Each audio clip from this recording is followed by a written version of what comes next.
எல்லாம் புகழும் முருகனுக்கே. ஹலோ சொந்தங்களே, இன்னைக்கு செவ்வாய்க்கிழமை. ஐயனுக்கு வெற்றிலை தீபம் போட எல்லாம் ரெடி பண்ணிட்டு ஐயனுக்கு அபிஷேகம் பண்ணி செவ்வார்லி மலரால அலங்காரம் பண்ணியாச்சு. வெற்றிலை தீபம் போடுது. ஐயன் கிட்ட வேல்மாறல், கந்தசஷ்டி கவசம், சேயோன் வருக, உன்வேல் தருக, ஆறுமுகம் அருளிது மனதினும் ஏறுமுகம், இந்த மந்திரங்கள் பாராயணம் பண்ணி ஐயன் கிட்ட பூஜை முடிச்சாச்சு. ஐயன் எப்பவுமே வாழ்க்கையில ஒரு கஷ்டம் தராடுனா அதுக்கான தீர்வு கண்டிப்பா வச்சிருப்பாரு. அவரு பேசும் தெய்வம். அவர்கிட்ட நம்ம மனசார முழு அன்போடு 2 சொட்டு கண்ணீர் விட்டு அவர்கிட்ட வேணும்னா கண்டிப்பா நம்ம கஷ்டத்துக்கு செவி சாய்ப்பாரு. அவரு நம்ம கிட்ட எதிர்பார்க்கறது பொண்ணோ பொருளோ நகையோ அதெல்லாம் எதுவுமே இல்லை. அவர் எதிர்பார்க்கறது அன்பு மட்டும்தான். நம்ம அவர்கிட்ட அன்பு காமிச்சோம்னா கண்டிப்பா அவர் அந்த பக்தியை ஏற்றுக்கிட்டு நமக்கு தேவையான எல்லாமே தருவாரு.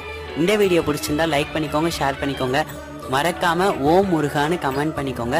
கண்டிப்பா முருகர் உங்க எல்லாருடைய கஷ்டத்தையும் போக்கிடுவாரு. நம்ம சேனல்ல சப்ஸ்கிரைப் பண்ணிக்கோங்க.